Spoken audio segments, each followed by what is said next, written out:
talk today will be by Allan Hazlett. He's professor of philosophy at Washington University at St. Louis. His research focuses in epistemology and the philosophy of normativity. He is the author of many articles in these areas and of 3 books: A Luxury of Understanding on the Value of True Belief, A Critical Introduction to Skepticism, and very recently, The Epistemology of Desire and the problem of Nihilism. Allan? Thank you. Thanks, everyone, for sticking around for the bitter end of day one. I'm interested in cases that have a particular kind of structure. The topic here is, I think, a topic in social epistemology. I'm not sure if you say something's underappreciated, then you're inviting people to point out all the times people have talked about it, but I think it's underappreciated by me anyway. So what I'm interested in is a case where one person understands something and someone else can't, in principle, understand it. I'm going to call that a case of exclusive understanding. The idea is that the one person there's a kind of exclusivity to their understanding, which is that the other person can't even in principle understand the thing that they understand. Now, the someone here, I think, is potentially important. As I'm not really interested in whether there are things that God or angels understand that humans can't. I'm more interested in human-to-human exclusivity. I mean, maybe those other cases are interesting too, but I want to at least begin with, there's a human, they can understand it. There's another human, they can't understand it. That's exclusive understanding. I'm going to try to get pretty quickly to a specific kind of case, which you might think is a case of exclusive understanding. But I want to draw attention in the first instance to this general question of when, if ever, can that happen? When, if ever, can it happen that there's some understanding that I have that you cannot, in principle, have? And in that way, the understanding is exclusive to me. Obviously, the same question we could ask about knowledge or perhaps other epistemic or intellectual goods. Because this is a workshop on understanding, I'm going to talk about understanding, but a lot of what I'll have to say isn't about understanding in particular, but some of it is, and I'll try to emphasize that part of the discussion because we're all here interested in understanding in particular. One way of sort of getting at, there's this interesting phrase, you wouldn't understand. These people sometimes say, tell me about it. Say, you wouldn't understand. I'm not so much, that's an interesting set of cases to think about where there's a kind of barrier to the flow of understanding from person to person. But I'm more interested in a case where it would be true to say you couldn't understand, not even in principle. It's not really possible for you to understand. Does that ever happen? Is it ever the case that one person understands and the other sort of couldn't understand? One reason I think this matters, I think there's probably a bunch of reasons this matters, or maybe it's just interesting in its own right, but one reason this matters, and you'll see how this will play out with the specific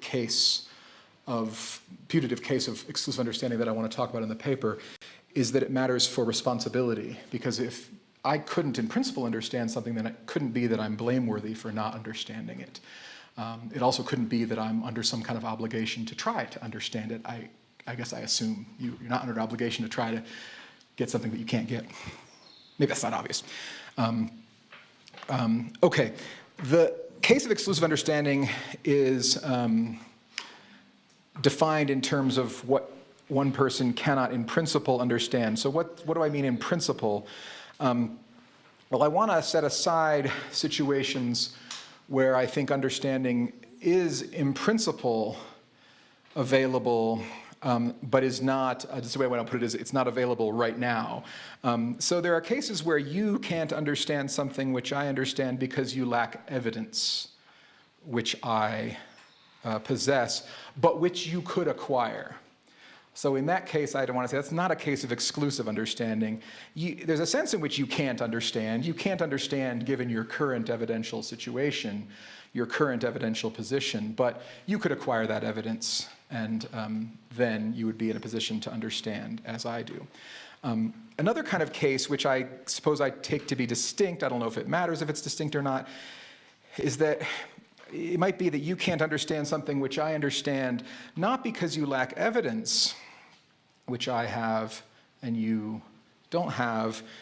Maybe we have the same evidence, but it's because you lack certain cognitive abilities that I have and you don't have, but which you could acquire. And in both of those cases, there's a kind of obvious and straightforward path whereby you might come to understand what I understand, either by acquiring more evidence or by acquiring the relevant cognitive abilities. There are abilities you could acquire, that's evidence you could acquire, and so there's a path whereby you could go from not being in a position to understand to being in a position to understand. So those are not cases of exclusive understanding, because in principle you could understand what I understand in those kind of cases. Now, those kind of cases are characterized by evidence you could acquire, cognitive abilities you could acquire.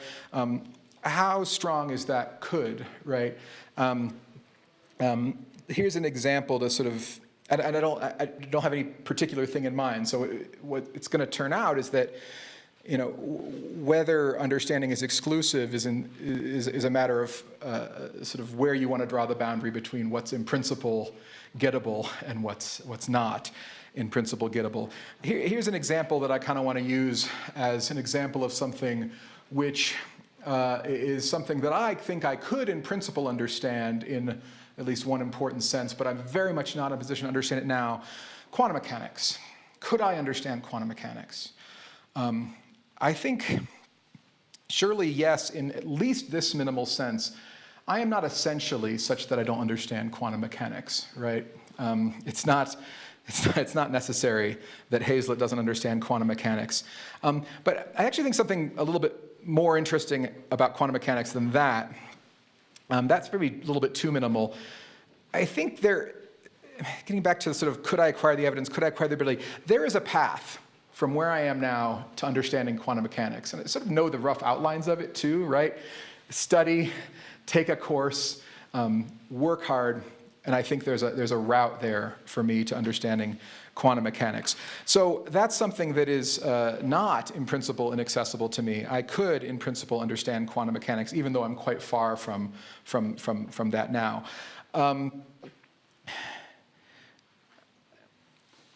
I say compare, I really mean contrast.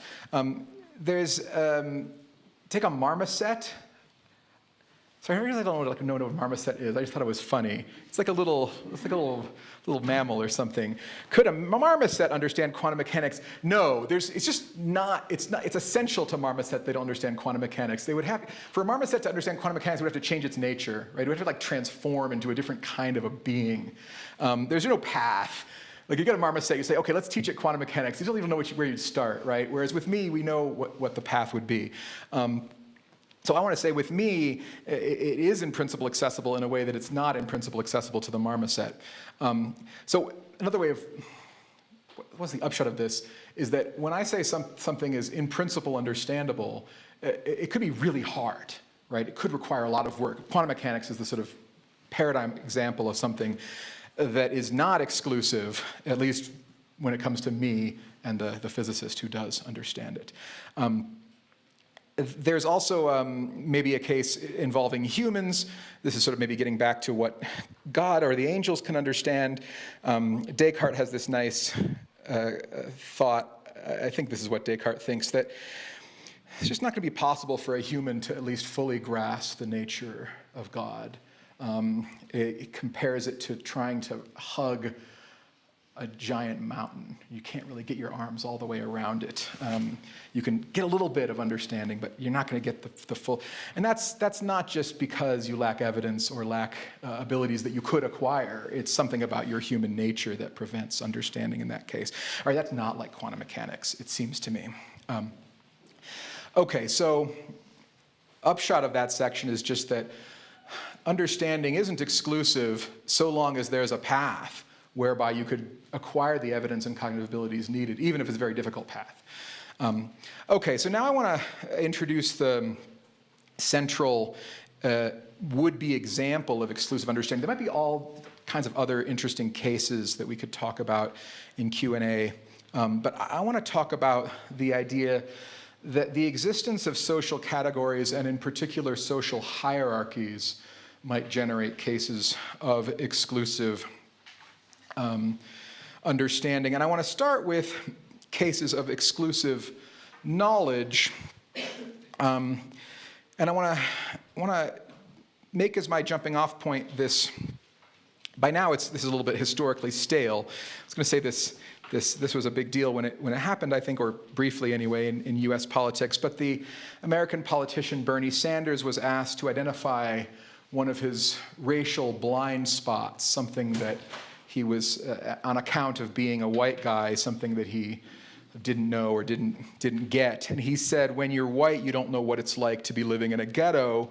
You don't know what it's like to be poor.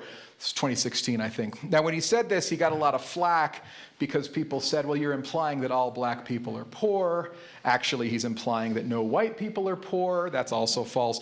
But what is notable about the conversation at that time, and I think in subsequent years have borne this out, is that there's an implication of what Sanders seemed to be getting at, or seemed to be suggesting, that a lot of people thought was right, and which they didn't push back on, which was that a member of a socially advantaged group can't know what it's like to be a member of the corresponding disadvantaged group. So had he said a rich person can't know what it's like to be poor, he wouldn't have gotten the pushback. I mean, it would have been a bad answer to the question about racial blind spots.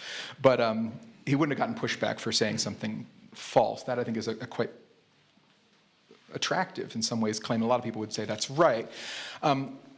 Okay, so if that's right, we've got a case of exclusive knowledge, because you've got the rich person who can't know what it's like to be poor, but presumably the poor person can know what it's like to be poor, so they can know, but the other person can't know. So that would be a case of exclusive knowledge if that's the situation. Now, there's a problem with this particular claim, the claim that a rich person can't know what it's like to be poor, which is that there could be a rich person who was previously poor, and it's just not very intuitive that they couldn't know what it's like to be poor. You might say they can remember what it was like to be poor. Now, it's maybe tempting at this point to say, yeah, that's right. Some social categories are mutable, and when they're mutable, being in this social category doesn't preclude your knowing what it's like to be in this social category, because you could have gone from this category to this category. So let's look at immutable categories. A lot of people, I think, have the intuition that race categories are immutable, that you can change your class in a way that you can't change your race. It's really interesting, like, both sociological and maybe sort of philosophy of social categories, topic in social philosophy, whether that's true, why that's true, whether that's true of some race systems and not others, whether that's true of some class systems and not others. I think, like, I sort of approach this from an American context where I think we think class switching is possible, but I can imagine a system that was recognized to be a class system where you didn't think that class switching was possible, that the lower class person who acquired a lot of wealth would still be lower class, even though they had acquired all that wealth. Yeah, that's what I'm thinking of. But imagine there is a case of immutable social categories. I'm not even sure that there are, like, you couldn't change your race. What if you change all your DNA and your color and everything? Would that not be a race change? People argue about that. If there are immutable categories, social categories, okay, now we're going to be led to thought experiments. You say, oh, is it true that someone who's a member of this category can't know what it's like to be a member of this category? Well, now we're going to be led to these thought experiments involving simulations and memory erasure. So we take the privileged person and we put them in a kind of experience machine that erases their knowledge of their privilege and gives them the experiences of disadvantage. And wouldn't they then be able to know what it was like to be disadvantaged, even though they are not disadvantaged, but they sort of think they are? You have to erase their memory, right? Because if you know the Pulp song, Common People, Jarvis points out that you can't just like go live in the slum because you still know that you could get out, so you have to actually sort of think you can't get out. So you have to erase their memory too. Okay, what all those thought experiments suggest, though, is actually that it's not it's not that being in the advantaged category precludes knowing what it's like to be in the disadvantaged category, the corresponding disadvantaged category. It's that lacking the experience of being in the disadvantaged category precludes knowing what it's like to be in the disadvantaged category. So what's really the obstacle to knowing in these cases isn't social category membership per se. It's a certain experience that is necessary for having the knowledge in question. So let's look at that claim. You can know what it's like to be poor. Let's continue with the example of rich and poor, only if you have experience of being poor. And now we don't have to worry about the case of the rich person who was once poor. They've got the experience. They're not having it right now, but they've got it in memory. So they've got it in their evidence base. Notice, maybe I should have mentioned this earlier, notice that it's the fact that we're dealing with a what it's like knowledge that is what makes this claim even remotely plausible. So if we were to ask whether,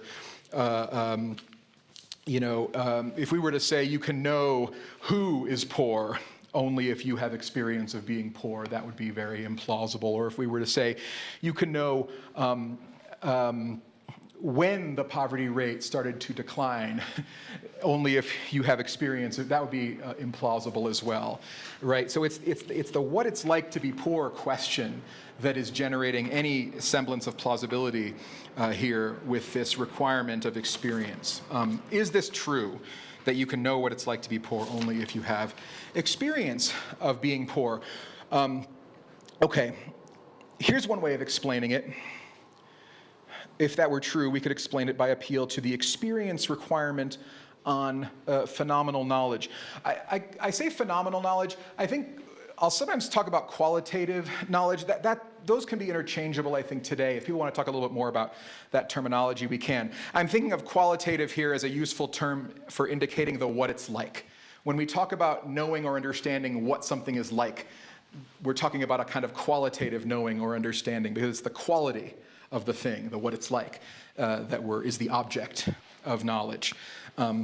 But phenomenal is also a useful term here to emphasize this intuitive connection with experience when you talk about knowing what it's like to do something or to be someone or to be a member of a group. Those all are I think, usefully described as cases of phenomenal knowledge. Okay, here's a claim. You can know what it's like to phi, substitute anything for phi, only if you have experience of phiing. That would explain why you can know what it's like to be poor only if you have experience of being poor. The problem is that there are counterexamples to the experience requirement on phenomenal knowledge. David Lewis provides one in his famous paper on the knowledge argument.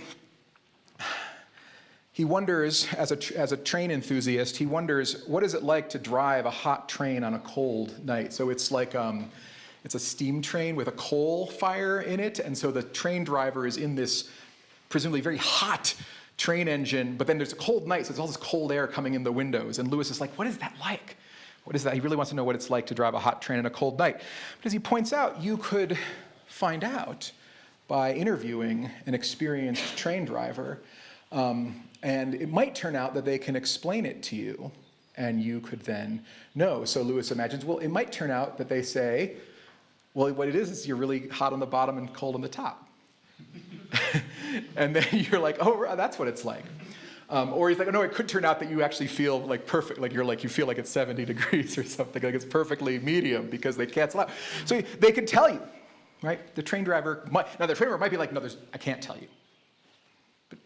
Imaginable, they could tell you, and then you would know.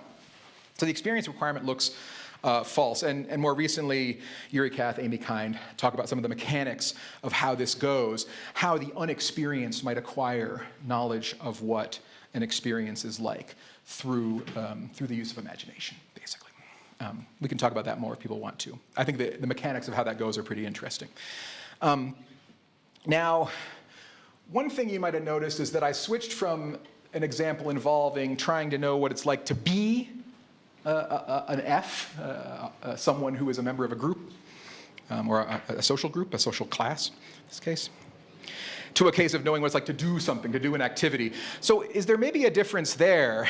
Maybe it's possible to know what it's like to do something without experience of doing it, but it's not possible to know what it's like to be someone without experience of being them.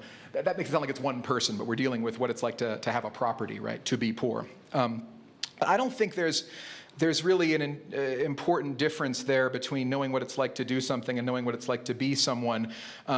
It remains, I think, sort of intuitive that if you haven't been poor, if you haven't had that experience, you can't know what it's like to be poor. But take what it's like to be an internalist in epistemology. Some of you might know firsthand what it's like, sadly for you, what it's like to be an internalist in epistemology. But I, an externalist, can also know what it's like to be an internalist in epistemology. And I don't need to have experience of being an internalist to know what it's like.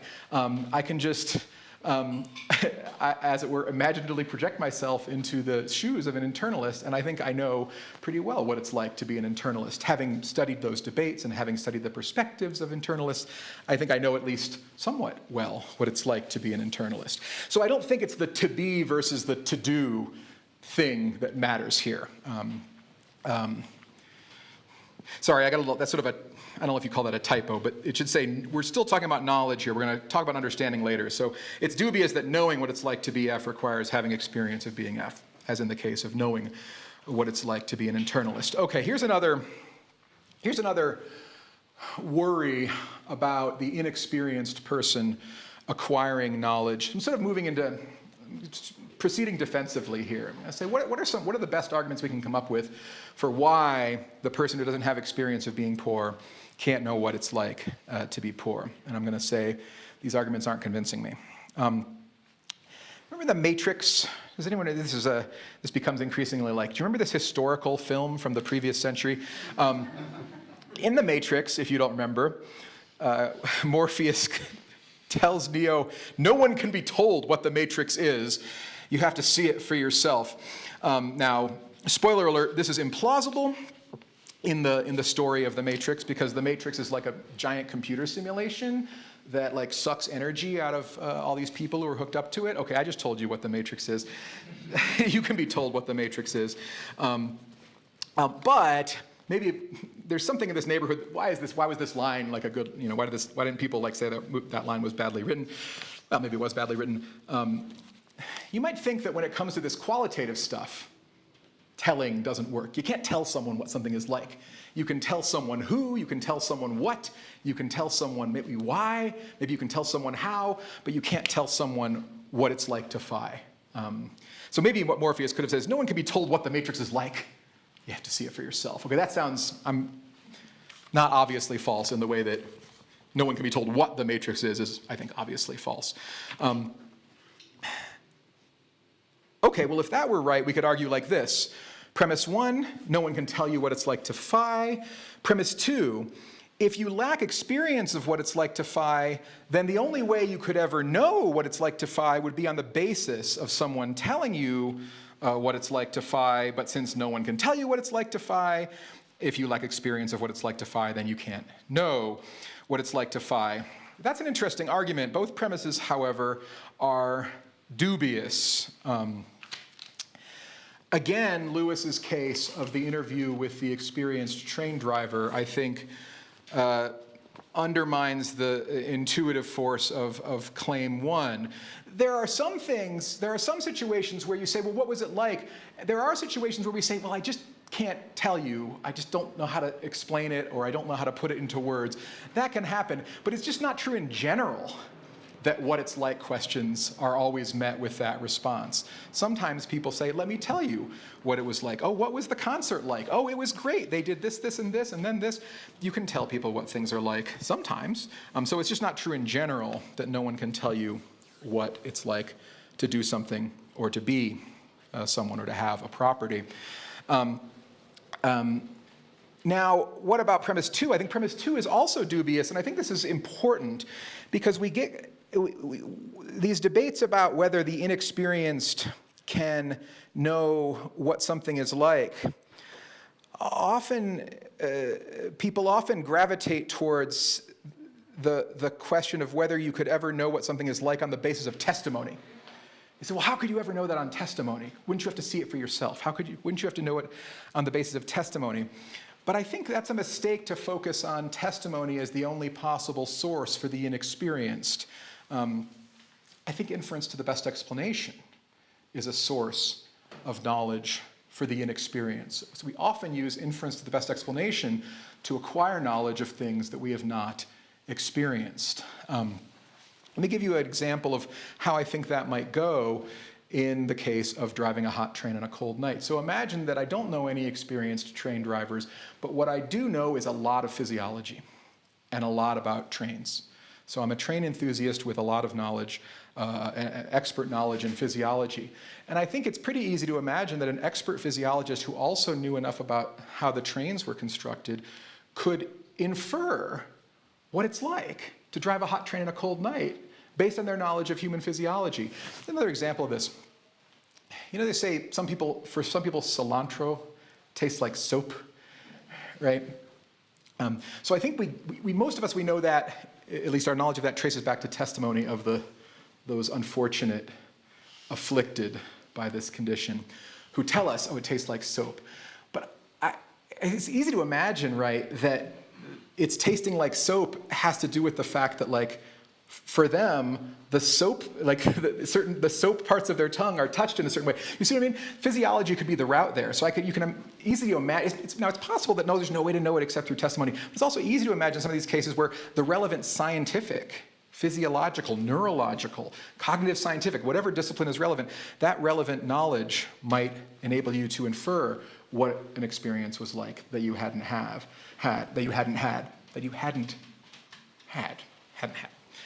Okay, so I think this argument's no good. All right, now what about understanding? Okay, we've been talking knowledge. Does switching to understanding change anything? So what if we concede, for the sake of argument, that you can know what something is like even if you haven't had experience of it? Can we make a case that, nevertheless, you can't understand what something is like if you haven't had experience of it? Maybe you can understand what it's like to be poor only if you have experience of being poor. Maybe it's understanding that is exclusive here, not knowledge. I'm a little bit unsure if there's a distinction to be drawn between understanding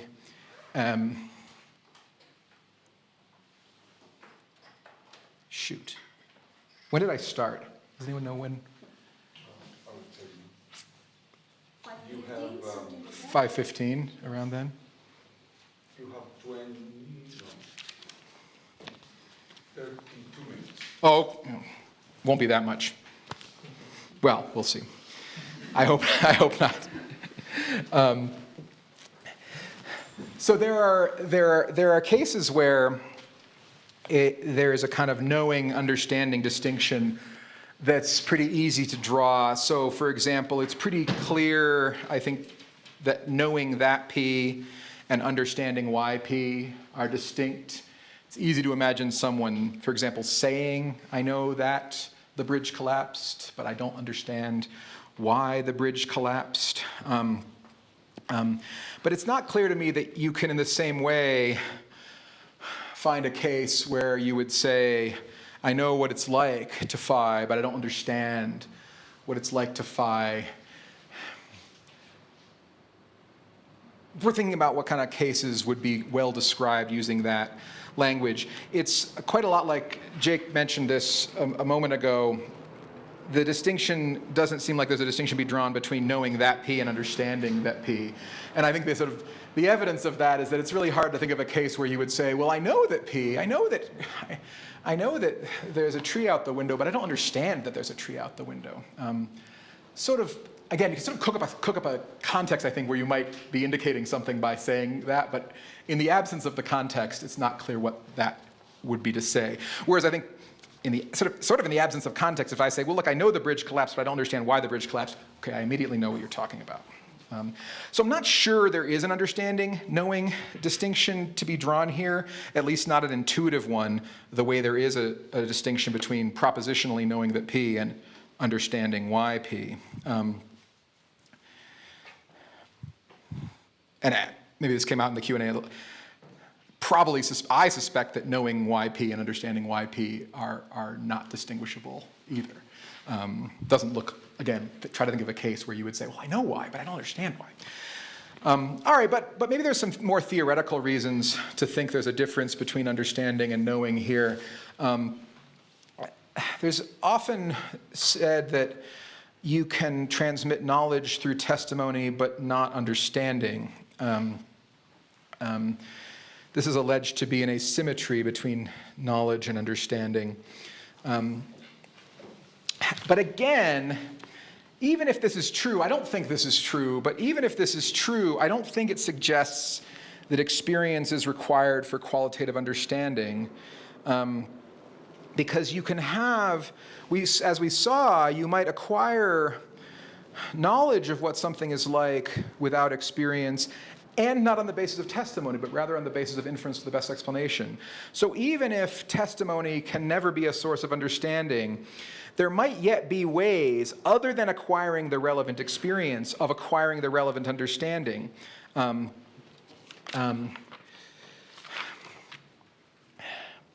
Now, maybe we should just go more to the point. So this is on the top of 3. Maybe more to the point. Well, what if there's a kind of acquaintance requirement on understanding that there isn't on knowledge in general? What if knowledge doesn't require acquaintance with the thing known, but understanding does? If that were true, then I think it would explain why you can't understand what something is like, or at least you can't understand what it's like to do something or to be someone without having that experience, the experience of doing it or the experience of being them. Because when you understand what it's like to do something or to be someone, what you are understanding is an experience. That is the object of your understanding, is a particular experience or kind of experience. And so if there's an acquaintance requirement on understanding, you have to be acquainted with that experience to understand what it's like to have it. Then you're going to have the experience to understand what it's like to have it, because there's no other way of being acquainted with an experience other than having it. If that's wrong, let's talk about that. That would be interesting.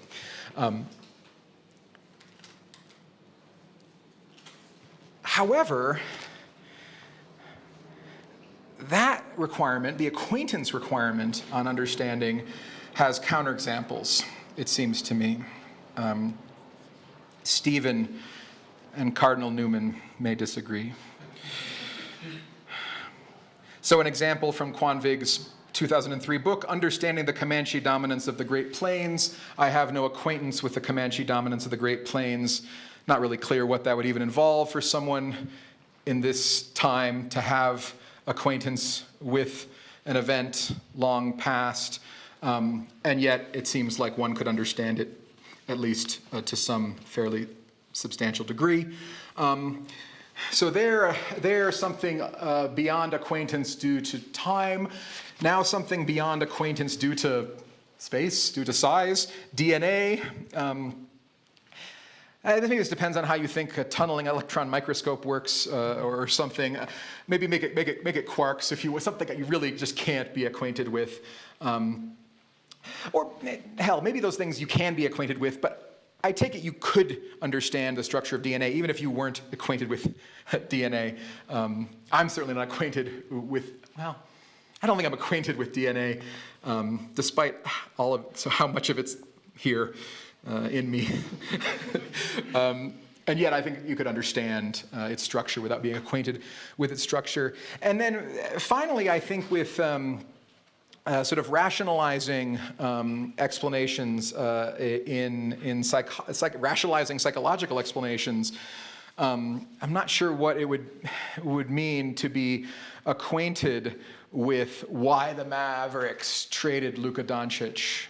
And again, by the rationalizing part of it, as opposed to like the merely causal, I think you could sort of look into the brains of the people involved and maybe be acquainted with, maybe not acquainted with the parts of the brains, but the reason that they traded Luka, I think, is something I could grasp and thereby understand why he was traded, but without being acquainted with why he was traded, whatever that might mean. Okay, so I don't think there's an acquaintance requirement on understanding, and so that's not going to explain, if anything explains it, that won't explain why you can understand what it's like to be poor, only if you have experience of being poor. And at this point, for my reasoning at this point is the arguments are failing, and I'm losing my confidence. And I'm starting to wonder maybe whether you can understand what it's like to be poor, even if you don't have experience, because the arguments are failing. Now, trivially, you're acquainted with something only if you have experience of it. I guess I want to concede that, and that seems fine, but trivial. I think one thing I would urge people who are maybe attracted to the acquaintance requirement understanding to consider is that acquaintance is a source of understanding and a source of knowledge, an important one, maybe a basic one, maybe one without which we would have no understanding or knowledge at all.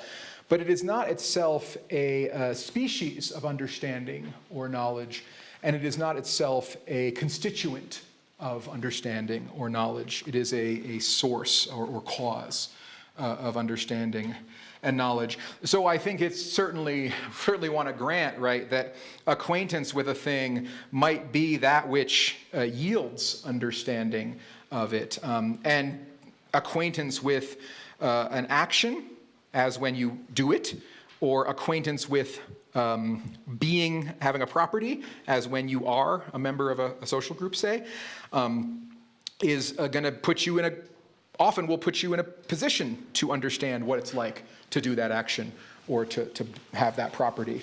So I want to grant all that about the epistemic value of important acquaintance, but I don't think it's plausible that you understand what it's like to phi only if you have acquaintance with the experience of phiing. Right, and I suppose what I just said is to concede this important point, which is that acquaintance seems in some sense sufficient for understanding and knowledge in certain cases, at least in the sense that there are often situations in which if you were acquainted, you would understand. And that's what sufficiency is, then fair enough. Okay. Now, the original thought was, if you're rich, you can't know what it's like to be poor. We refined that to, you can know what it's like to be poor only if you've had experience of being poor. Let's stick with understanding now, since that maybe is the harder case to make for the unexperienced acquiring the epistemic status in question. We've been considering the idea that without experience of being poor, you can't understand what it's like to be poor. So far, we haven't said anything about social groups. I wonder if the relevant thing here is the fact that we were dealing with social groups. So I consider the possibility that the relevant thing is that we're dealing with to do an action versus to have a property. I don't think that's what's relevant. But maybe what's a barrier here is the fact that it's someone who isn't a member of a social group and who doesn't have, more importantly, who doesn't have experience of being a member of that group, trying to understand what it's like to be a member of that group. Maybe social groups, when they are formed, when they come to exist, create like epistemic barriers or epistemic obstacles such that the inexperienced cannot grasp the qualitative character of membership of a group that they are not a member of and have not been a member of, because they lack the experience of being a member. So what if it's that you can understand what it's like to be a member of a social group only if you have experience of being a member of that group? Social groups only here now. Social groups only. How plausible is that? Well, one thing to think about here is, are there other cases where you might think that the inexperienced are unable to grasp something's qualitative character? When are we tempted to say, sort of following Morpheus, no, you're really going to have to experience it yourself if you're going to understand what it's like? I think sometimes artworks are like that. How plausible is it? You must experience Brahms' Third Symphony if you're going to grasp what it sounds like. You must see, or maybe feel, Brancusi's Bird in Space, a sculpture, if you're going to grasp what it is like. Perhaps. Although I do wonder about, at least in the case of musical works, someone sufficiently sophisticated could read the score, and I think it seems like they might be able to understand what the work is like without experiencing it.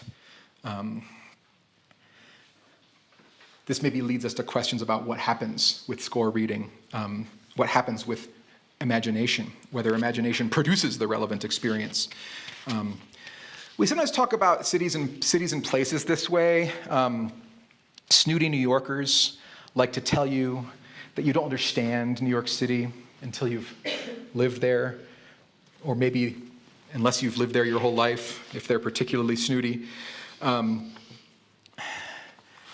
Here I think it's important to distinguish understanding and acquaintance, as we did a moment ago. So certainly someone might say of a country bumpkin, you've never been there, you don't have the relevant acquaintance, you don't have this experience, and that is, that could be relevant. Acquaintance can be valuable, experience can be valuable, independent of any connection to understanding or knowledge.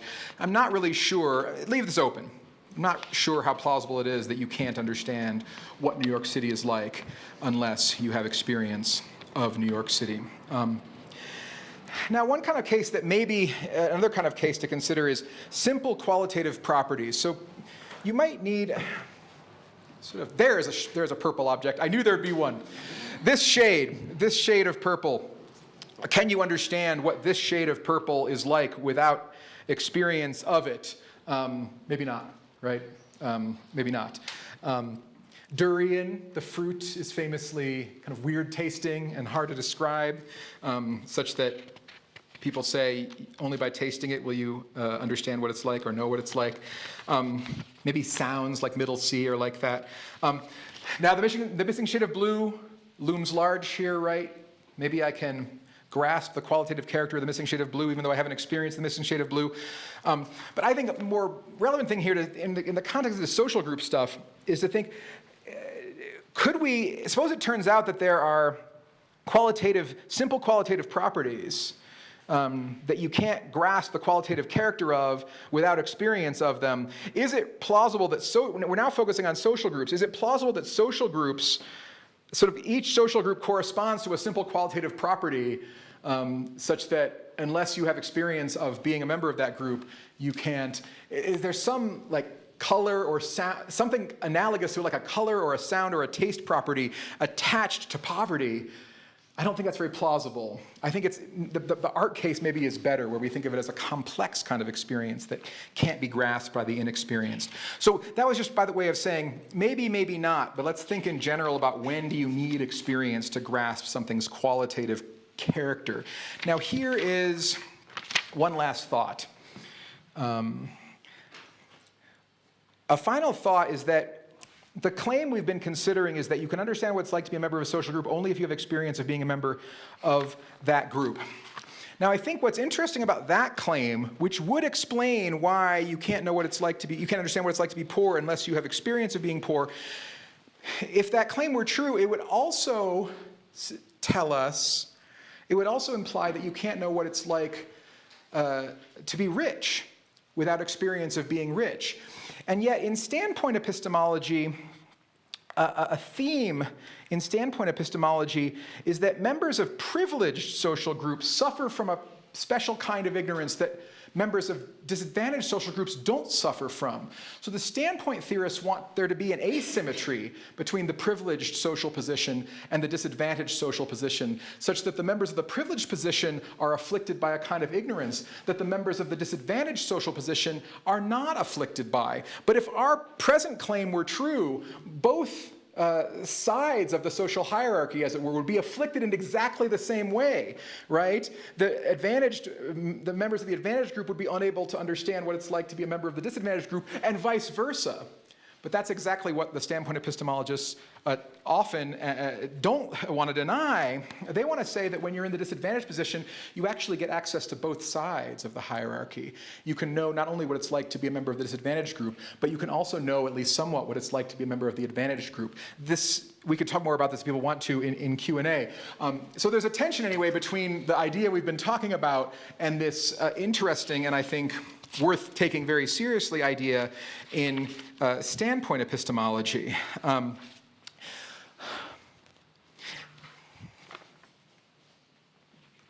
right, let me skip ahead and just say final things. So I've been proceeding defensively, and what I've been trying to show is that a bunch of maybe initially attractive reasons for thinking that the member of the privileged social group can't know or understand what it's like to be a member of the corresponding disadvantaged group. A number of maybe initially attractive reasons for thinking that turn out not to be a sound in the end. I'm tempted by the thought that it's false, that the members of the disadvantaged group can't know or understand what it's like to be a member of the corresponding disadvantaged group. What would it take to show that? Well, at least two things still need doing, and I haven't done them here, but I'd be interested to talk about how to do them if people want to. One is, I think, we'll be aided here if we can give accounts of knowing what something is like and understanding what something is like. And I've been working on accounts like that. I'm really interested in what those accounts, what the most plausible accounts there look like. That'll help us figure out the answer to this question. Maybe we should have started with that instead of proceeding as I did. And then I think, secondly, if we're going to sort of motivate the thought that the privileged can understand what it's like to be a member of the corresponding disadvantaged group, we're going to have to talk about the sources of phenomenal knowledge and phenomenal understanding. Where does it come from? And in particular, where does it come from when you're inexperienced? Now, we've been talking about the case of the hot train and a cold night. The case of the hot train and the cold night suggests that testimony can be a source of phenomenal knowledge and phenomenal understanding. Inference to the best explanation can be a source of phenomenal knowledge and phenomenal understanding. But a third one that needs exploring, that might have been the first thing that popped into your head when we started talking about this, is a familiar one that sort of combines elements of both testimony and inference to the best explanation, but I think is different enough to be called a third source, which is, I'm going to call it narrative exploration. It's reading narratives that guide your imagination into the perspective of the one who phies. So you don't phi, but you are guided imaginatively into the perspective of one who phies, acquiring knowledge and understanding of what it's like to phi through such narrative exploration. So I think fiction and nonfiction narratives at least have the didactic aim of teaching the reader what something is like, and I think more controversially, sometimes they succeed. So that's kind of where the project goes and what needs to be made good to convince you of the implication of what I've been getting at. But thanks so much for listening for so long.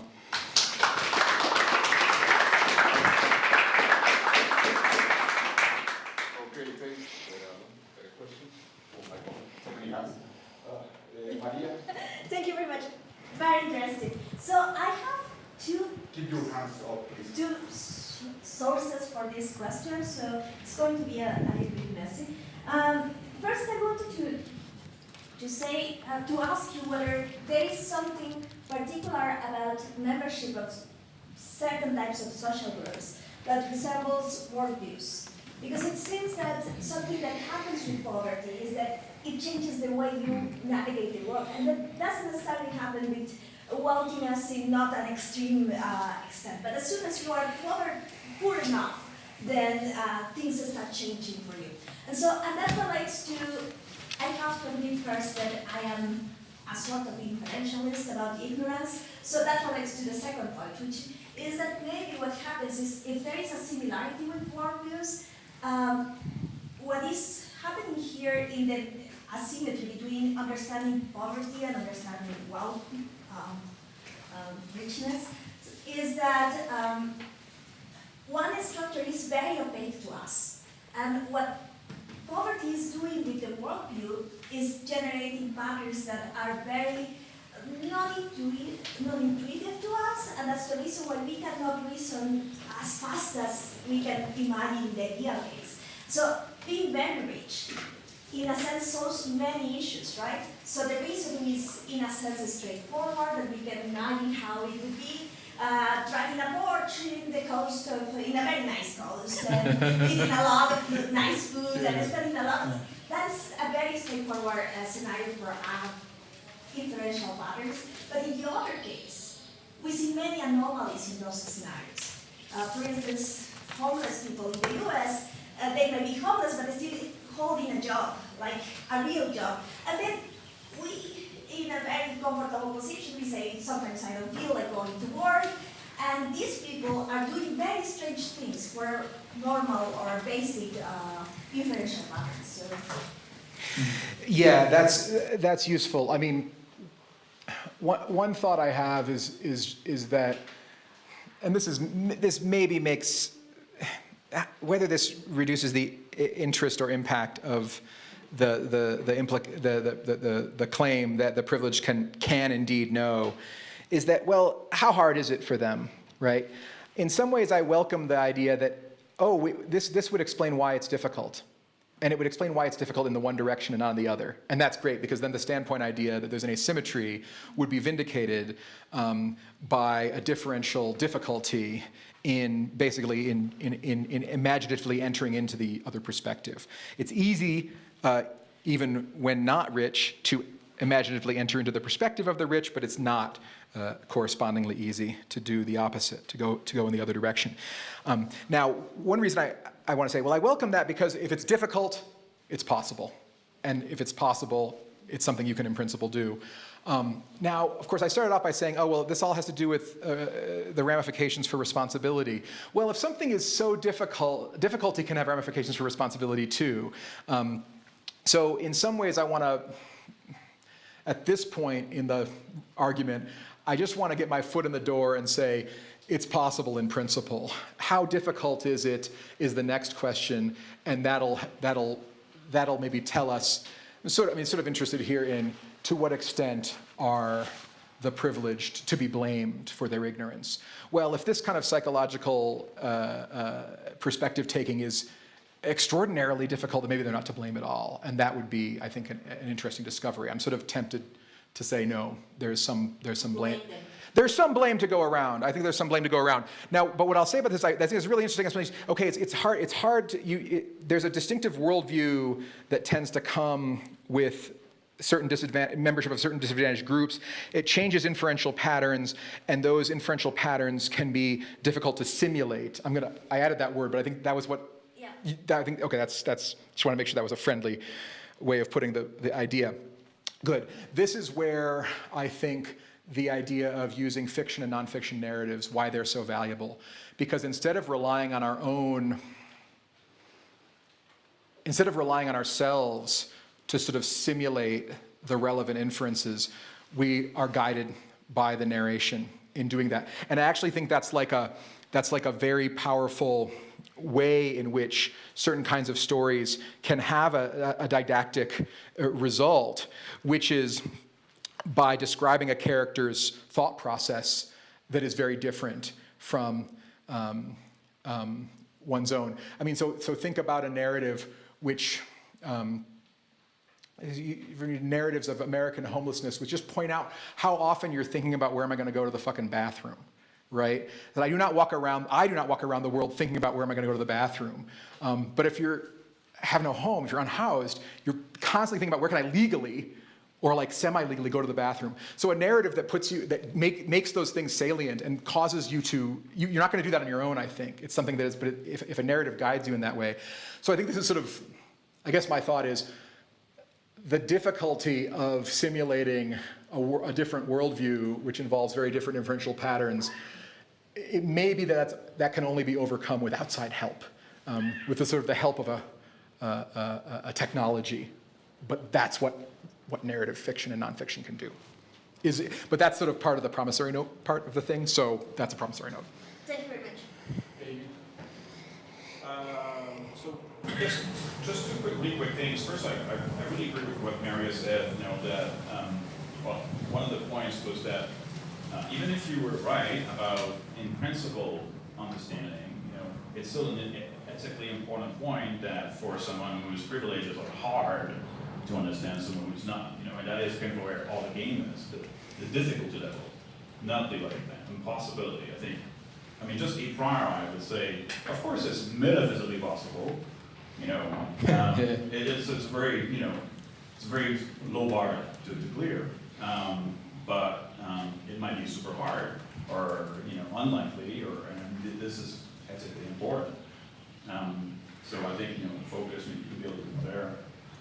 I guess I shouldn't ask two questions. I'll just say that. I think I'm with you, and I think where I'd like to add more detail is to sort of figure out what is it about quantum mechanics. That's my paradigm case of something that's hard but accessible. Is the knowledge, now maybe it's going to vary from case to case, right? From social hierarchy to social hierarchy. Maybe some are going to be harder than others, are going to generate barriers that are harder to overcome than others. So there's not going to be some general answer here. But is it as hard for a rich person who's never been poor to understand what it's like to be poor as it is for a philosophy professor to understand quantum mechanics? That I think would be far. We would have learned something far more or stronger. Is that the right word? Not just that it's metaphysically possible, but something like there's a realistic path. Now the responsibility piece. Surely I'm not now blameworthy. Well, surely. You sort of trust me. I'm going to fill in the background. You can fill in the background. I'm not now blameworthy for not understanding quantum mechanics, right? Now, when it comes to social hierarchies, I think we have. So it's not just that you're sort of. It's the idea wouldn't be, well, if some bit of knowledge or understanding is within reach in the way that quantum mechanics is within reach for me, then you're blameworthy for not getting it. No, that's way too strong, right? That's crazy. So the interesting question would be, when it comes to social hierarchies, does the existence of a social hierarchy change the ethical situation such that there is a responsibility there, despite the difficulty level rising to the level of understanding quantum mechanics?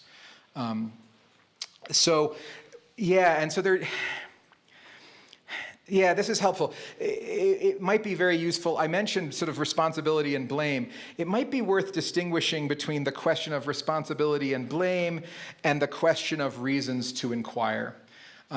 So one thing I think is important is that if you can't know or understand something, then it's not the case. Let me see if I can get this in a way that isn't obviously wrong. If you can't know or understand something, then it's not the case that you ought to, if you can't know or understand Q, where Q is a question, then it's not the case that you ought to inquire into Q. Okay. So I think one really interesting question is whether there is an obligation, whether the privileged have an obligation to inquire into what it's like to be a member of the corresponding disadvantaged group. And so I think it's important to show that knowledge and understanding are accessible enough that that obligation isn't undermined in the way that it would be under, the marmoset can't be under an obligation to understand quantum mechanics because it's just not possible. And I probably can't be under an obligation to understand what's that thing, the Fermat's last theorem. I mean, like, again, not metaphysically impossible, but I probably can't be under obligation to try to figure that out. So I think the question I'd like to look into more is whether the ethical reasons for the privilege to inquire into what it's like to be a member of the corresponding disadvantaged group are strong enough to sort of counteract the difficulty. And that's going to be a weighing question, I guess the way I tend to think about ethics. It's going to be a weighing question, and it's going to be a weighing question that we might get different answers in the case of different social hierarchies. May I make a Yes, multiple levels. Yes, I'm not in charge of. Maybe the quantum mechanics case is not the ideal scenario, because something that happens with quantum mechanics is that nowadays even though we have discussions about interpretations, we have very clear mathematical apparatus, we have a lot of textbooks and so on, but maybe what is happening in the other case is that the epistemic road to understanding is so big that that is not what is in discussion. So if you are thinking about an analogy in science, maybe think about the history of theories. And so how at the beginning the theories were very opaque. You can have scenarios in which you have theoretical entities that are very successful, but you still don't know which are the epistemic inference patterns that hold there. And so you are still searching for those. Yeah, I'll think about that. Part of my agenda with this project, though, and this is just not that this was part of the talk or anything. Part of my agenda is to interrogate whether things are as opaque as they're often said to be, and whether instead what we have is a situation where privileged people know what they need to do, and they don't want to do it because it's fucking hard. So I'm interested in whether it's more like that, or it's more like it's opaque and we don't know what to do. And I think we should leave that. I'm not sure. I don't think the analogy might actually be a good one in this regard, because it might turn out that what I want to say is the idea that we have no idea how to proceed here is itself a bit of ideology that's creating a barrier. But yeah, I like that point, especially about certainly the methods are going to be different in coming to understand quantum mechanics and coming to understand perspectives that you've never occupied. Steve? Thanks, Allan. So, was one of your claims that, so you were wondering, speculating, but I feel like you kind of endorsing the idea about understanding what it's like is always going to go together with knowing what it's like? And you were wondering where they come apart? I was wondering whether they come apart, and Do you think they do come apart? No, I don't think they come apart, but if you can convince me they come apart, Yeah. I'm open to being convinced, but I'm sort of suspecting they don't. Yeah, so I'm not sure, but I was thinking of a case like, let's say you think your sibling dies, but they don't really die, and you go through all these stages of grief and mourning. So you might understand what it's like to have a sibling die in some sense, but it might sound odd to say that you know what it's like to have a sibling die, because if knowing implies it's the case that your sibling dies, it's not going to happen. Or just take anything where you're just mistaken about it. So you thought you failed a test, but you didn't really fail a test. So it's, anyway, just, there are a lot of interesting questions to ask about your paper, but on that particular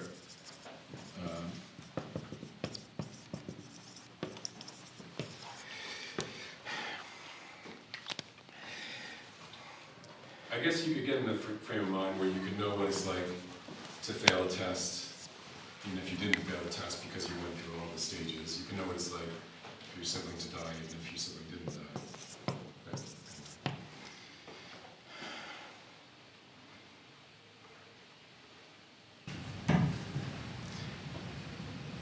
Maybe understanding has kind of, maybe it's the non-factive ring of understanding that might make it more permissible, even if existence isn't the case.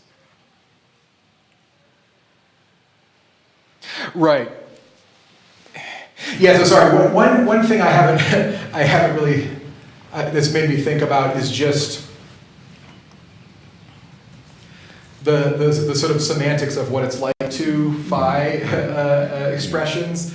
And how they are similar to or potentially different from the other WH expressions, but that's not going to get us an understanding knowledge difference. You're thinking it's a kind of factivity thing. I guess I'll think about that more. I tend to think that. I guess I tend to think that understanding is factive in many ways, but at least in the following way, which I think everyone should accept, which is that, I think you can understand why P only if P. And so, You can understand what it's like to phi only if there is something that it's like to phi. That seems analogous. Otherwise, there's nothing to understand.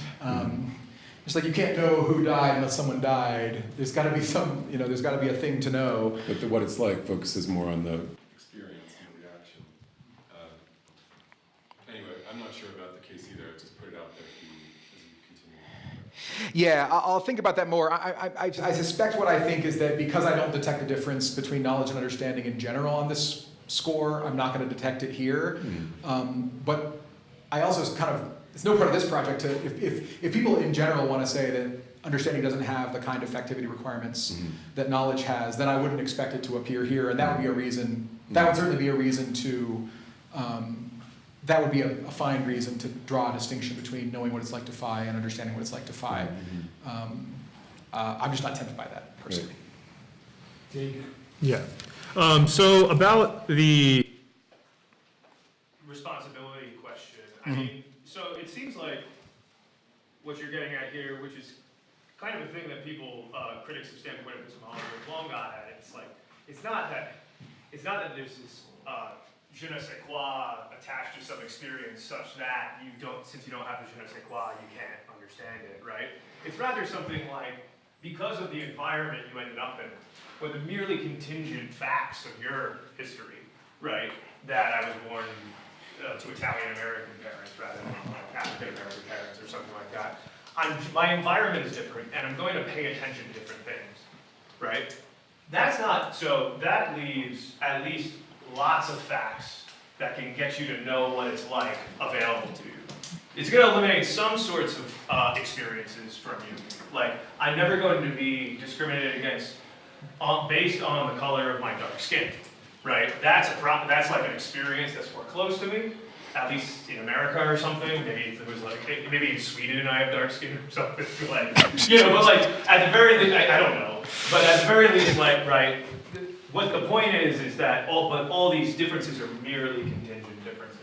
And then so with regard to the responsibility point, I think the thing is that the way it's different than quantum mechanics is that, like, if you don't understand that discrimination occurs and you have no grasp whatsoever that discrimination is happening, you just haven't been looking, right? Like, it's actually quite easy, at least, to know and come to know that discrimination occurs. It's just a matter of paying attention, right? And so then the wrong that's happening in this case, unlike quantum mechanics, is you're missing out on something that a reasonable person ought to know. And so then it's more like negligence, right? So the idea, I think, that the wrong here is something like negligence is the kind of thing you're trying to get at. And partly it's because it's causally pretty accessible to you, all the facts, in a way that quantum mechanics is. Now, if everybody in society cared about quantum mechanics and discriminated on the basis of one's ability to do quantum mechanics, maybe quantum mechanics, not understanding quantum mechanics would be like not understanding that there's discrimination, right? But it's not. Right, and so, this property is ubiquitous. These properties and these experiences and these states of affairs are ubiquitous in a way that, like, quantum mechanics related ones are not, right, or something in society. And so you're not going to be negligent for not knowing quantum mechanics in the same way that you're going to be negligent for not paying attention to the right sorts of things that would lead you to know. Yeah, that's helpful. I think. Let me just say how I see the dialectic going with standpoint epistemology.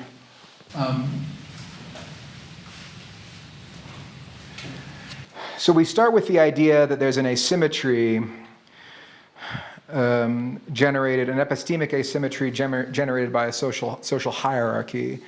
Now, one thing you might argue as a standpoint theorist is that there's an asymmetry generated of the sort you describe, which explains why there are different degrees of ignorance and knowledge in these different communities. Okay, so far so good. And so far, notice that, like, a difference in knowledge of whether discrimination occurs. Like, is there discrimination? Propositional question. Or maybe it's like a how much question. Okay, then we naturally ask a responsibility question. Are the privileged accountable or responsible for their ignorance? Should they be blamed in some way? Whose fault is this? And I think what you said there is plausible too, and I think none of this is news. This is like a sort of, this is all so far so good and out there in the literature. Yes, they're to blame because it's not that hard. It's just a matter of paying better attention. And in fact, often the failure to pay attention is manifesting some sort of vice, avoidance, and rationalization, wishful thinking. Okay, that all looks bad, that all looks blameworthy. And then one strand of literature goes off in the direction of interventions. What do we do about this? Okay. So where I think, but something that I think happens at that stage of the dialectic, and which is what I'm primarily interested in this project, and this maybe diminishes the interest because it makes it more niche, is that some people are inclined to say at that point that although there are some things that are easily accessed and which people are blameworthy for not knowing because they're so easily accessed, if they were just to pay attention, there are other things that are actually not easily accessed, and it's what it's like. It's the qualitative character of the experience. And that's, so the idea that you can't know what it's like to be in someone else's shoes, incredibly powerful idea within and without the academic settings right now, at least sort of in the circles I run in, and the radio stations I listen to. And so I think that's the way to think of the dialectic, is that the way I want to think about the dialectic anyway is that when we come to the question of how easy is it for the privileged to overcome their ignorance, I think it becomes really important to distinguish between different questions. Is discrimination happening? How much discrimination is happening? Who is it happening to? Okay, those questions I think are easy to know the answers to if you're paying attention. But what I think is tempting to many people, and I think this is what sort of Bernie was getting at, is that there's a qualitative character question that isn't so easily gotten at, and that people sometimes use their social position as an excuse for not knowing. Say, I couldn't know that. I don't know anything about your position. I don't know anything about your situation. I don't know what it's like to be a dark-skinned Swedish man such as yourself, you know. Me being so Swedish. So that's the idea I wanna engage with here. In a way, maybe what I want to say here is, I don't want to take issue with standpoint epistemology. In fact, towards the end, I think I want to try to vindicate one of its insights. But I want to take issue with one way in which I think it's been developed, which is that there's a kind of, the lack of experience creates a barrier to knowledge or understanding that can't be overcome. Because there's just no way I'm going to have that experience, right? So your point about, oh, I have these experiences. No one else can have, I can't have the experience of being poor. Modulo simulations and experience machines and all that kind of sci-fi mumbo jumbo. So I'll see you. Thanks. That was very intellectually inspiring. So lots of thoughts. Like you mentioned, the fiction comes to mind immediately or the narrative as one way in which human beings have been trying to precisely offer, an insider view, something like this into some kinds of lived experiences. The first thing that came to mind for me was, and I don't know if it's helpful, maybe you thought about this, but that is something that probably distinguishes the whatever qualitative understanding you're after from the taste case or the missing shade of blue. I don't think that a narrative would help us know what the taste of banana is if you never had banana. But it seems like it does something about the kind of qualitative experience or understanding of being in the skin of someone else with different experiences. The next thing that came to mind is like, do you think that the author should have had that first-hand experience to be able to, so are we pushing back, is my question, are we pushing the problem back to the author? Is it the case that an author of a successful narrative must have had that experience? Or is it possible for, a white woman like me to write about systemic racism in the United States, French white woman? I don't feel qualified to write about systemic racism in the United States as a qualitative lived experience, even if I can answer to the have answers to the questions you earlier described about how much discrimination happens, how it happens, to whom it happens. Yeah. And then one more thing. Then I thought, okay, but if that's the case, that the author must have had their first-hand or at least testimony or experience, how come that narrative can help us maybe understand what it is like to be a wizard, or to have intimate relationships with shapeshifters? This is all over the place in the literature that teenagers read right now. So there's a lot of wolf men and whatever lion man lying around in fantasy world. So, or is that something different when we are really in fantasy world and we describe the lives of the Harry Potters and other imaginary lived experiences? Sorry, that's a lot. No, that's great. Yeah, I mean, I have views about some of these things. They're not. Some of them are more well developed than others. These are definitely the right questions to be asking when we start to interrogate fiction, fiction in particular, let's say, as a source of qualitative knowledge, qualitative understanding. I think one important question, one important issue here is, I think some narratives have a kind of testimonial character where the credibility of the author really matters. Memoir tends to be like this, right? So when we find out that a memoir was bullshit, we don't say, oh, well, no big deal. We get angry because we were in some kind of pseudo-testimonial, or maybe just genuinely maybe just straight up testimonial relation with the author. So they were telling us stuff, and we were accepting what they told us on their say-so. They turned out to know what they were talking about. Okay, everything's broken down. We're not getting knowledge out of that. If that's the nature of if that's the nature of the narrative in we're talking about. But I don't think all narratives are like that. So I think some narratives, and I think there's the boundaries between these two different kinds of narratives are going to be blurry. But I think there are narratives where the author doesn't purport to be an authority on the subject. They don't purport to be entering into a testimonial exchange with the reader.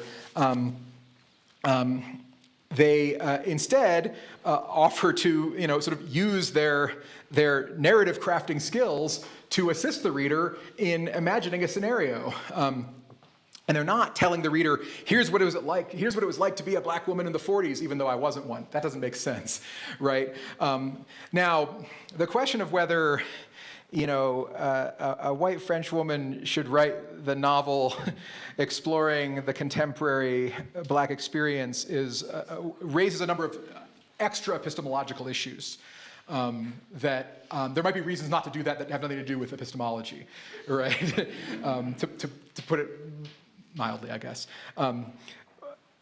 There might be epistemological reasons why that wouldn't work. One reason, why that might not be the thing to do. One reason might be that there are other sources that are available that are more reliable and that would be better sources, and so it would just be bad. So but I want to put that sort of non-epistemological considerations on the table there as possibly explaining why that can't work.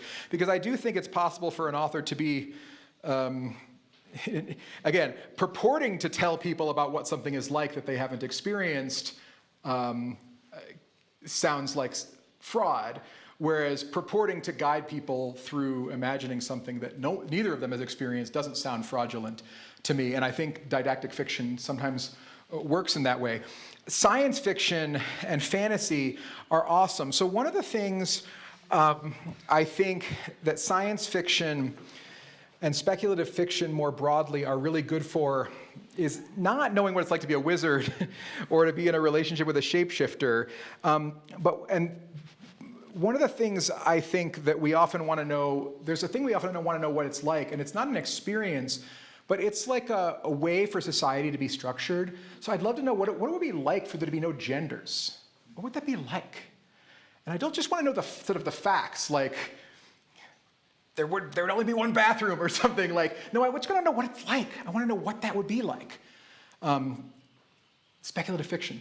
It's the only way we're ever going to know unless we just sit around waiting for it to potentially happen. Right? So I think science fiction is a super useful tool for imagining these alternative social arrangements, alternative political arrangements. I think it's one of the reasons we're drawn to it, is that it allows us to explore the qualitative character of different socio-political arrangements. And the authors there haven't experienced those different arrangements, right? The author who writes about a world, Ursula Le Guin writing about a planet where there's no government. She doesn't claim to have gone to a planet where there's no government. It's not a memoir. It's not a report, astrological report or something. But I think you can learn a lot about anarchism by reading The Dispossessed. But so I think it matters a lot whether the author is claiming expertise. Oh, and what you said about narratives and narratives and what it's like to be. That's probably that's I'll think of that more, like what it's like to be a member of a group anyway. Insofar as being a member of a group has a sort of narrative might be particularly suited to that, as opposed to like, does the train driver have to tell a story to tell Lewis what it's like to drive a hot train on a cold night? Maybe, like it might be. He's like, let me tell you a tale of driving a hot train on a cold night. But maybe he just says, no, you're hot, you're cold on top, hot on the bottom. And there's no story. He just tells you something non-narrative. Whereas you want to know what it's like to be in poverty or to be unhoused or whatever, there maybe only a story will do. That's totally open to that possibility. Yeah.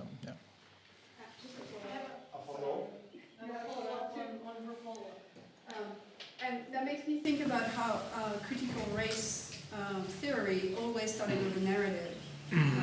Most articles start with a narrative for that reason, right? To bring, so when I teach philosophy of law, it's interesting because we read all those very abstract texts, and then all of a sudden in the critical race theory, critical legal studies, critical race legal studies, we get there and then we're reading stories all of a sudden. The students are like, what? Yeah, and it's anathema to analytic philosophy to tell your personal stories. And I find it very awkward and uncomfortable as a hardcore analytic philosopher. But I like this point that there may be something you miss without that, right? Absolutely. I want to follow up on this because there's a lot of psychological and empirical evidence that shows that the reason why narratives work has nothing to do with testimony alone, but it has to do with the fact that it's an immersive experience.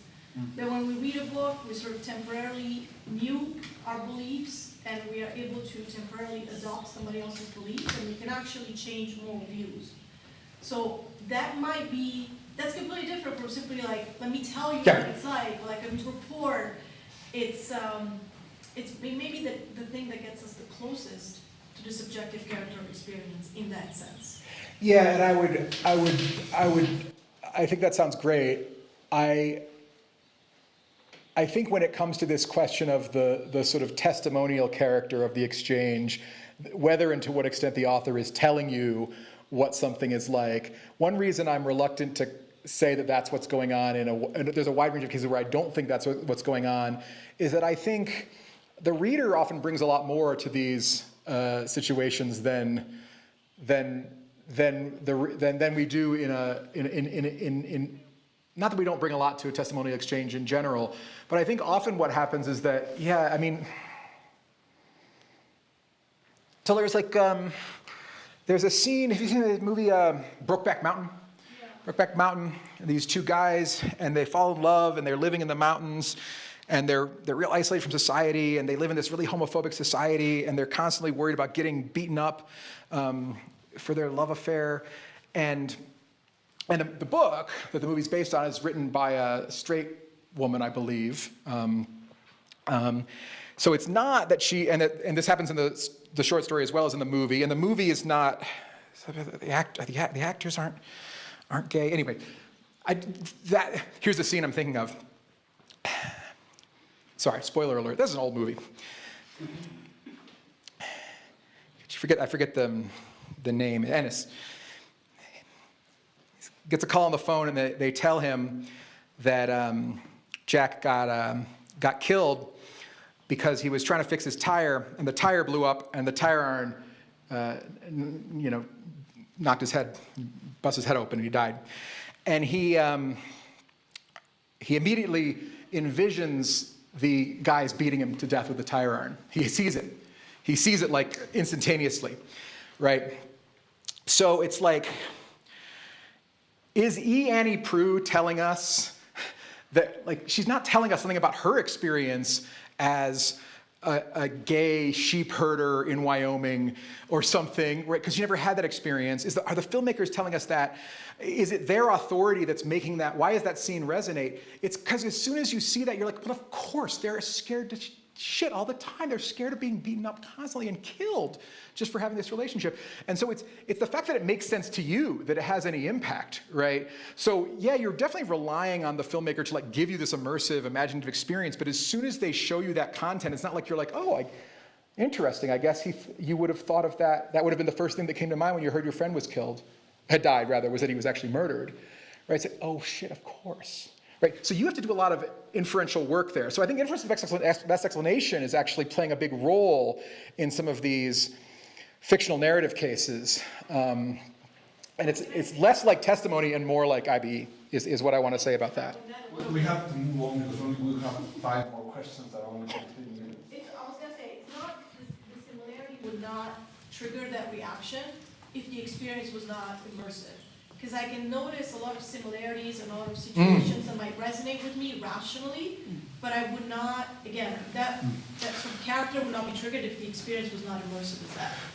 Good, that's helpful. You think the thought is, although I'm claiming, I immediately notice it, it makes sense to me, but the thought is that like if you just asked me to like reason through it in a cold way, you wouldn't arrive at the same. But what's hard, and I guess what I want to say about like the what it's like stuff is that like, it's like, could you have told me,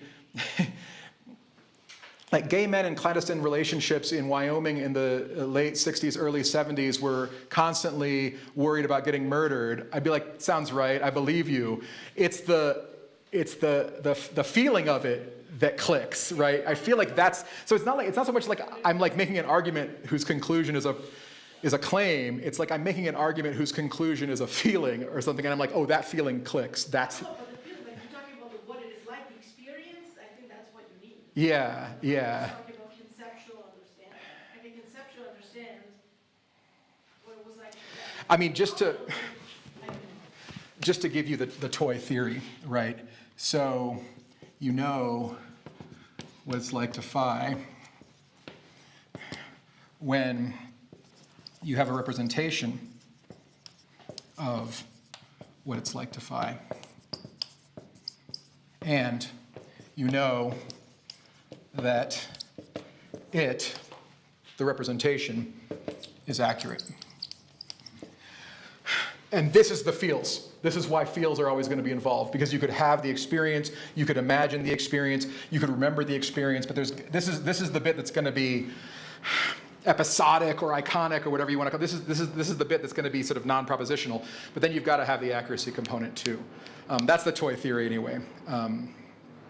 Sorry, so I was just realizing when I say inference is the best explanation, but it'll never just be like claim, because there's always got to be this qualitative representation, I want to say, for every case of knowing what it's like. That's the toy theory anyway. Sorry, that was excessive. So thanks, this was really good. So also, I would like to press you on the understanding and know. Yeah. Because I think Stephen is right. There is an issue of facticity involved in the case. No, you're correct when you say, well, to know that P, therefore P, it's factive. To understand that P and E, P needs to be the case. So in that sense, it's factive. But there is a sense of understanding that involves to understand something that may be actually false. And so, for example, I understand why this thing falls, right? And using Newtonian physics, even though the physics that I'm using to understand is false. Right? So it's this is a sense of non-factive understanding. Right? Do you think Newton understood why? Well, just as much as I do, yeah. Just as much as you Right. do, yeah. I think, look, Aristotle gives an understanding of that, right? Not to toot my own horn, but I think I understand better than Newton. That's right. Understanding Oh. comes in degrees, right? Yeah. So we understand better than Aristotle did, but Yeah. but I do think that this is a respect of non-facticity, right? Not what is at issue here. It's not that if this thing false is not in question, right? What is issue is what I'm invoking to understand. And I think in this respect, understanding and knowledge function very differently. Yeah, I think that it seems right to me that what seems right to me, this is very briefly what seems right to me, I don't think we're going to get to the bottom of this today. This has been going on for like 20 years. And no one has budged an inch. This fucking factivity thing with understanding. What I'm inclined to say is that the differences here come down to differences between different kinds of questions. So I think weather questions, it's probably just a yes or no thing. Do you know weather P? Yes or no? It's not sort of knowing more or less weather P. There's cases where that sort of sounds, you sort of sound like that's right. Whereas it comes to why, answering the question of why, well, how much of a story do you want me to tell, right? How complete of a story do you want me to tell? How far back do you want me to go? How deep in the levels do you want me to go? I will give you a more or less complete and full and deep answer to the why question, but I don't see a difference between knowing and understanding there. The more deep and full and complete my answer to the why question is, the more I know why, and the more I understand why. With who questions, there's probably, you could list everyone who was at the party or just some, and the full list is probably, I know, in some sense, I know better, more fully who was at the party. Again, it's a matter of the type of question, this is my view, it's a matter of the type of question, not knowledge versus understanding. Now with what it's like, this one looks to me a lot like why or how, in that you could have a more or less complete answer. And that answer could be, now here's where I'll concede one little nugget, which is that someone might know why something happened quite well. They might have quite a healthy amount of knowledge why, but there might be some mistakes in their story, right? There might be some errors in there, maybe some substantial errors, but they still might be truly said in various contexts to know why the event occurred, or to know how the event occurred, or to know in what way the event occurred, even though there are various errors in their account of the event. And similarly, I think someone might be said to know what something is like, to know what it's like to do something, say, or to know what it's like to be, or to have a certain property, even though there are a number of errors, maybe substantial errors in their account. As long as there's enough accuracy there, they might count as knowing what it's like. And knowing what it's like, along with understanding what it's like, I would say comes in degrees, because again, that representation of what it's like could be more or less complete, more or less deep, more or less vivid. That might give, vivacity might give you a sort of, the vivacity of your imaginative representation of something might give you more knowledge of what it's like, a more complete or full knowledge of what it's like. So, but my sense is that the degrees are attaching to the different questions, which can be answered more or less completely or more or less fully, not to the different attitudes that we sort of bear to those questions, as it were. But I don't think that's not going to settle the question with Newtonian mechanics. No, that would make, just very quickly, we don't have time, it's already, we have 3 more questions. Well, Just short. If you said, when you said what it's like to be X, where X is a social category, the point there that you made against standpoint epistemology, I think it's something different. What they're pointing there is you have to understand what is a moral fact there if you're an factivist. But don't you think that is something missing when you just read up the question to that it's possible to understand how it's like to be poor or I don't know. Well, yeah, good. No, I appreciate that. I think, I mean, you can imagine the representatives of standpoint epistemology coming in and saying the following, and I think I would just totally agree. It's like, they'd be like, this project does not have anything to do with standpoint epistemology because standpoint epistemology does not concern itself in any way with knowledge of what it's like. That's not the kind of knowledge that is of interest to us.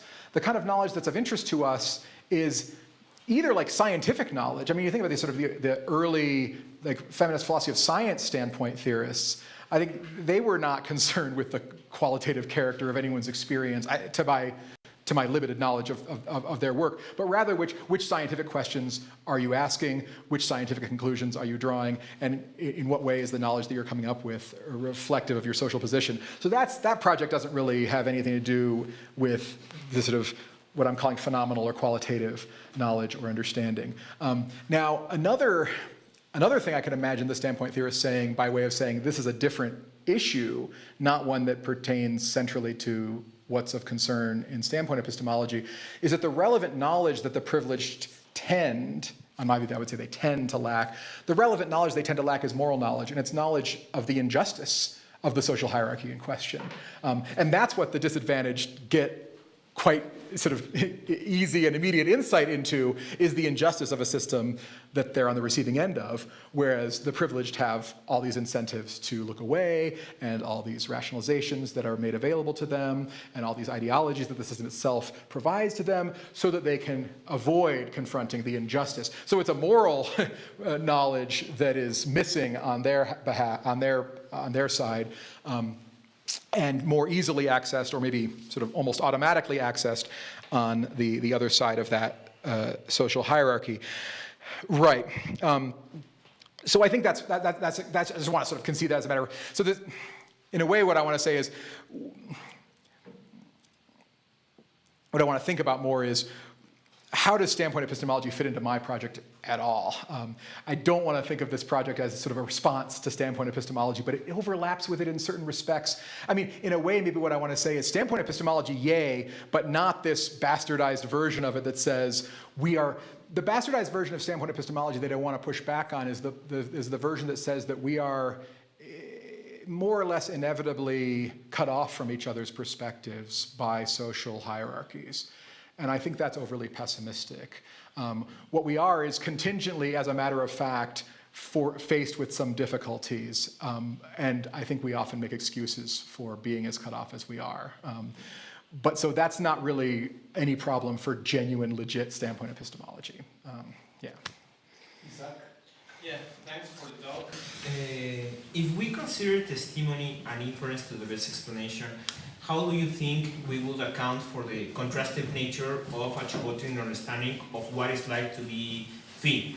I think we would ordinarily say that some people understand what it's like to be part of Mexico City better than others, even though, in fact, all the people we consider belong to Mexico City. And if we think we can gain understanding of what it's like to be part of FI through testimony or inference to the best explanation, it will be seen that anyone who gains knowledge or understanding through those means will equally understand what it's like to be a part of FI. Perhaps we will lose sensitivity when comparing each person's understanding. I don't know. What do you think? Yeah, good. I mean, one possibility is that firsthand experience, I mean, a particularly strong claim is firsthand experience always provides more or better knowledge of what something is like than other sources, such as testimony and inference of the best explanation, such that the experienced will always have more or better knowledge than the inexperienced. And so we'll be able to sort of maintain that intuitive contrast. We'll be able to maintain that intuitive difference between the insiders and the outsiders. So the thought would be we're conceding something relatively minimal to the outsiders, which is that they can understand or know to some degree, but never will they understand or know to the degree that the experienced know or understand. I think I'm open to that. I sort of want to be convinced, but I think I'm sort of more open to being convinced here than in other areas. In general, I'm skeptical of the idea that firsthand experience is a superior source as opposed to testimony and inference of the best explanation. So I don't generally think that knowledge that is at firsthand is sort of more or better than knowledge that is through testimony or knowledge that is through inference of the best explanation. At a minimum, that sort of, we proceed on a case-by-case basis, evaluating in what situations is firsthand, say, perceptual knowledge a source that provides you with a higher quality or higher amount of knowledge than these others. There might be situations in which these other sources actually provide you with a higher quality or a greater amount of knowledge than does perception. Maybe there are cases in which inference of the best explanation, I mean, certainly like inference of the best explanation, I think, gives me better knowledge of particle physics than does sense perception gives me none. The particles doesn't even look like they're there, you know, like, so that's one possibility. I think I'm more inclined to just think that there is a contingent difference such that the experience so often puts you in such a good position to know what something is like that we just expect those who have experience to know what something is like more so and to a greater degree than those who are relying on these other sources, because the other sources are there. It's more difficult to acquire knowledge and understanding through testimony and inference of the best explanation. So one interesting thing is that in some cases, testimonial knowledge looks really easy. So you tell me the faculty meeting starts at 1 p.m. and I know it, and that's really easy. Insofar as someone can tell you what something is like and you can come to know what it's like on the basis of that, I think that at least requires a bit more effort than the standard testimony case because it requires generating this representation. Although that might come more or less easily in different kinds of cases. But so I'm more inclined to say that, like, in theory, I think we should be open to the possibility that the inexperienced person might know more or know better than the experienced person. But that's not going to be the norm. The norm will be that the insider will know more than the outsider, and that's just for contingent reasons of how experience puts you in a better position to know and understand in this kind of case than it does in maybe other kinds of cases. But yeah, I don't think it's like an in principle difference between the experienced and the inexperienced. I think it's just a tendency or that's the view anyway. I don't know if I think it, but that's the view.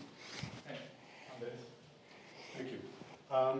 It seems obvious to me that that the topic that you discussed today is highly relevant to discussions in epistemic injustice. In the case of testimonial injustice, for example, whether the member of the privileged class might be off the hook or slightly off the hook for not fully believing the member of the disadvantaged group depends on whether there's a high level or a low level of understanding.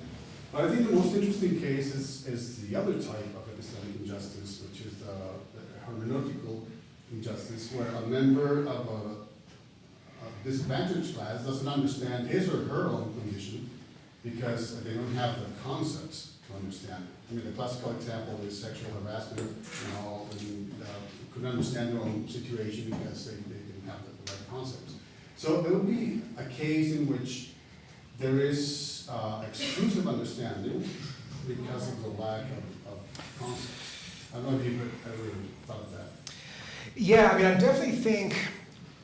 So one thought I had is that you get not exclusive understanding per se when there is a conceptual disparity between two people, at least insofar as the person who lacks the relevant concept could acquire it, then it's not in principle inaccessible to them. They're just not in a position now to understand, say, what's happening. Let's say the victim of sexual harassment is not in a position to understand now what's happening because they lack the conceptual apparatus required to understand it, at least to understand it as their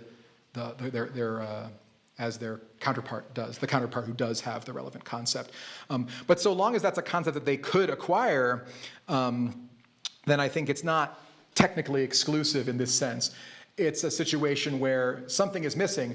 Interesting question, I suppose, which I haven't thought much about, is how difficult is it to acquire concepts in those kinds of cases? So like in the quantum mechanics case, I think actually like it's probably a combination of lacking information, but a lot of it's concepts that are going to be really hard for me to get. That's like a lot of what you do, I think, would be acquiring concepts, or probably math skills that I don't have, right? You'd have to sort of acquire a ton of sort of capacities or powers.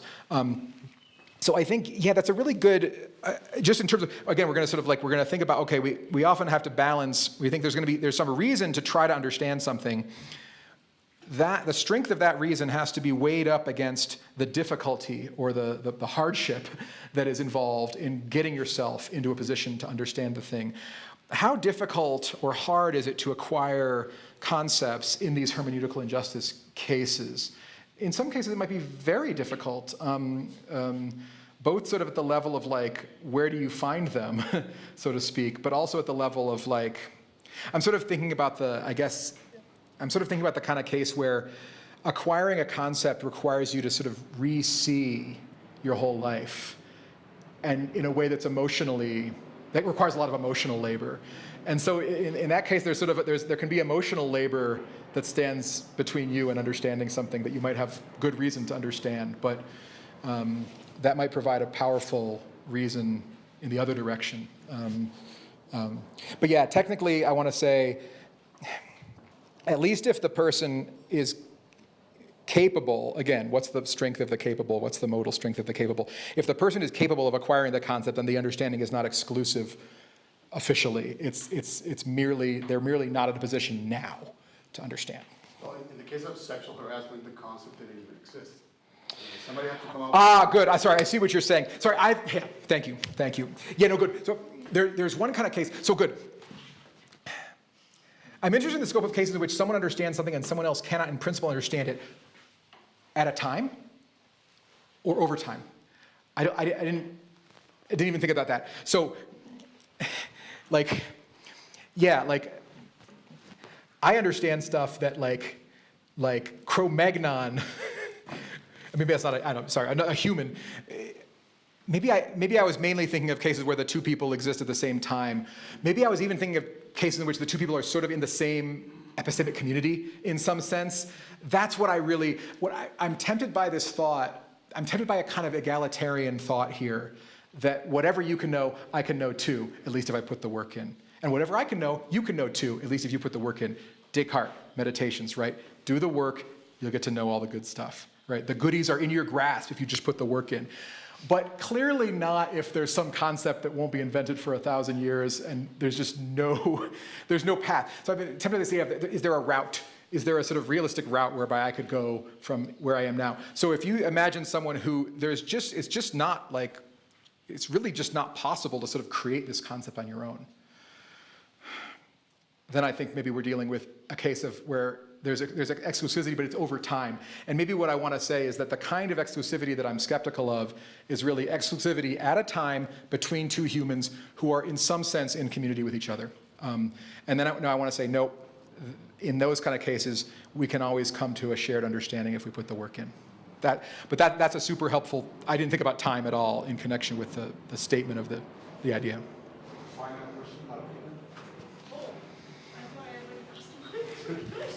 I mean, I can. There was a follow-up, right? That's how it was being classified. No, okay. No, I have a question, but are you guys fried? Because I can ask my question over dinner. It's late. Yeah. Thank you. I look forward to that. Thank you. That was very helpful.